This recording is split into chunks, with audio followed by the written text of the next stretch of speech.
Pemirsa, selamat pagi. Apa kabar Anda hari ini? Anda kembali menyaksikan kami di Selamat Pagi Indonesia. Ada saya Valencia Mangkensi. Dan saya Jason Sambo. Kali ini karena nuansanya mungkin lagi santai-santai karena masih liburan begitu ya. Liburan Idul Adha. Jadi kalau kita membahas Idul Adha yang terjadi dari kemarin sampai dengan sekarang liburnya, kita akan bahas lagi soal umat muslim di New York, Amerika Serikat yang kemarin itu menggelar sholat Idul Adha berjamaah pada Rabu waktu setempat. Jadi kita lihat pemirsa, ini dia ratusan jemaah yang berkumpul di Washington Square Arch untuk menunaikan sholat Idul Adha.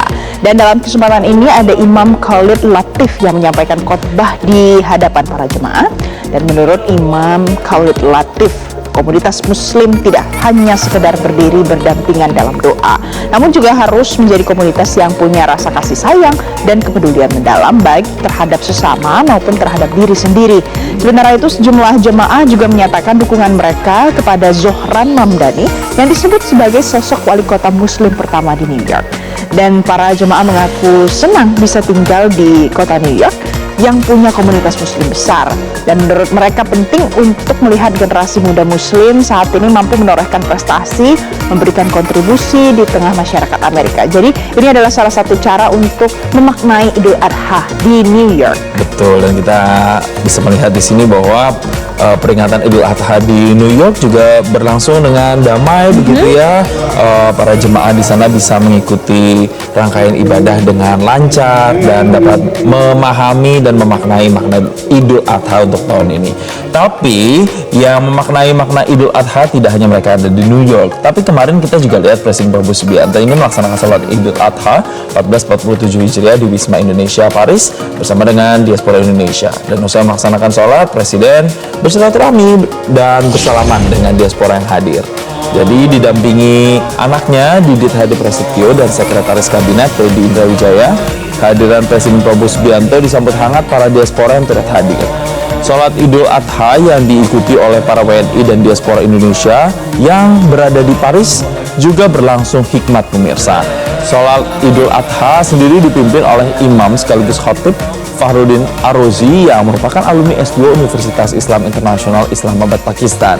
Dan usai melaksanakan sholat Idul Adha, Presiden Prabowo Subianto bersilaturahmi dengan warga negara Indonesia dan juga diaspora yang ikut juga dalam sholat berjamaah.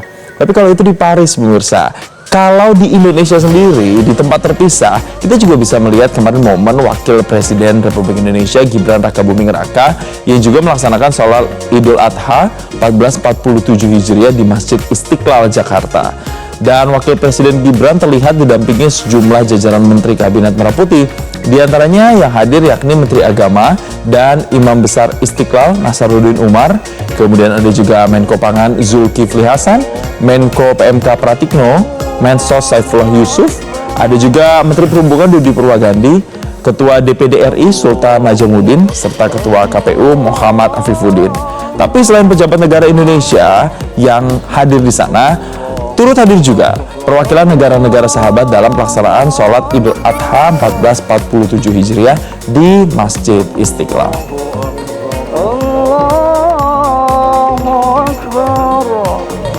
Nah, kalau tadi kan di Jakarta ya, Jason. Sekarang kita pindah pemirsa, kita lihat perayaan Idul Adha di Denpasar, Bali. Jadi penyerahan hewan kurban tidak hanya dilakukan warga lokal saja, tapi juga ada sejumlah wisatawan asing yang sedang berwisata di Bali. Jadi ikut merasakan nih semarak Idul Adha di sini. Ikut berkurban juga ya?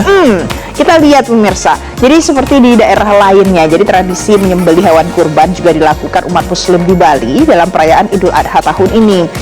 Yang menarik, dalam prosesi pemotongan kurban di Masjid Al-Hasanah di Tibu Beneng di Kabupaten Badung, Bali, ternyata terlihat tidak hanya warga lokal saja, tapi ada sejumlah wisatawan asing yang hadir dalam prosesi ini. Dan panitia kurban Sunardi mengatakan ada 35% dari jumlah kurban di Masjid Al-Hasanah itu diserahkan oleh wisatawan asing. Ini nih visualnya.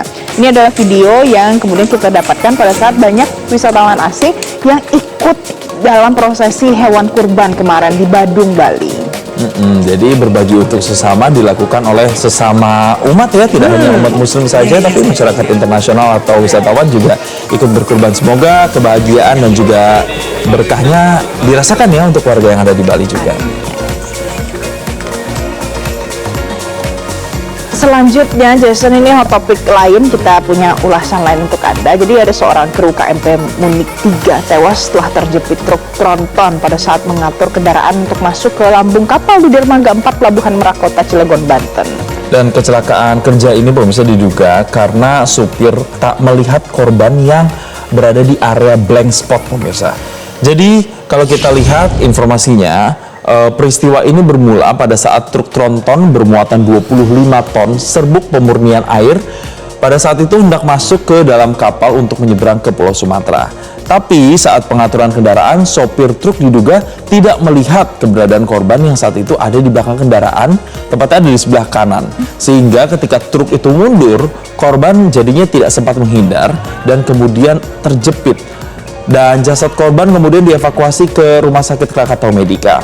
Sementara para kru dan supir truk dibawa ke KSKP Merak untuk kemudian dimintai keterangan lebih lanjut. Tapi kalau kita lihat kasus kecelakaan kerja ini juga ditangani oleh Satreskrim Polres Cilegon. Semoga dengan adanya kasus ini juga jadi wake up call atau peringatan agar kejadian ini tidak terulang kembali ya.